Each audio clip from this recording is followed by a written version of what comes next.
Sebab tu tuan-tuan, kalau tuan-tuan tengoklah, Allah turunkan ayat dalam surah Yunus. Allah kata apa? Walladhi ja'ala asy-syamsa dhiya'a wal qamara nura. Tengok. Banyak orang tuan-tuan, dia baca Quran, dia tak nampak, dia tak faham. Allah sebut ni, walladhi ja'ala asy-syamsa dhiya'a, dan dialah yang menjadikan syams, yakni matahari. Tapi matahari disebut dhiya'a. Nampak? Tuan-tuan tengok, matahari disebut dhiya'a wal qamara nura. Kenapa ada beza? Wasyamsa dhiya'a. Sedangkan dhiya'a ialah cahaya juga. Nura juga cahaya. Dibuktikan. Rupanya Allah sebut walladhi ja'ala asy-syamsa dhiya'a wal qamara nura. Kerana apa? Kerana matahari dia mengeluarkan cahaya. Sebab tu matahari disebut dhiya'a. Tak pernah tuan-tuan jumpa dalam Quran wasyamsa nura, tak ada. Wasyamsa dhiya'a, kerana matahari mengeluarkan cahaya. Tapi wal qamara nura, bulan, qamara bulan, nura menghasilkan nur, cahaya juga. Tapi cahaya bulan dia hanyalah pantulan daripada cahaya matahari yang memantulkan. Sebab tu bila kita doa tuan-tuan, hati kita doa apa? Allahumma ja'al qalbi nura. Kita tak pernah doa Allahumma ja'al qalbi dhiya'a. Tak. Sebab hati kita bukan mengeluarkan cahaya, tetapi memantulkan hidayah Allah Subhanahu wa taala.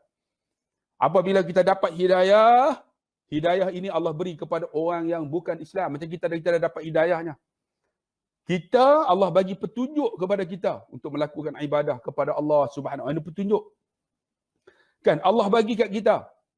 Allahumma ja'al qalbi nura. Bagikan hati aku ni nur. Nur maksud macam mana? Kita dapat hidayah Allah. Hidayah tu kita kena pantulkan. Sebarkan, sampaikan, bagi tahu ke orang supaya orang lain juga dapat hidayah Allah Subhanahu wa taala. Tengok bezanya ayat Quran. Allahu akbar, tuan-tuan yang dikasihi rahmati Allah Subhanahu wa taala. Sebab itulah Allah jadikan apa yang ada di langit ini, kalau kita tengok, menyebabkan kita jadi, ya Allah, kerdilnya aku di sisi Allah Subhanahu wa taala. Kemudian Allah jadi di bumi. Kan Allah sebut ayat yang tadi, ayat Luqman, surah Luqman, ayat yang ke-20. Alam tarau anna Allah sakhkhara lakum ma fis samawati wa ma fil ard. Kamu tak tengokkah bagaimana Allah menundukkan apa yang ada di langit dan di bumi? Di bumi. Apa tengok apa yang ada di bumi? Hampa tak bersyukur lagi kah? Hampa tak tengokkan nikmat Allah Subhanahu wa taala? Sebab tu ada di kalangan manusia ini tuan-tuan, dia buruk sangka dengan Allah. Jaga tuan-tuan. Kita kata buruk sangka macam mana? Allah sebut dalam hadis yang diriwayatkan oleh Imam Muslim dan Imam Muslim dan Imam Bukhari. Kita jangan buruk sangka dengan Allah. Allah kata apa?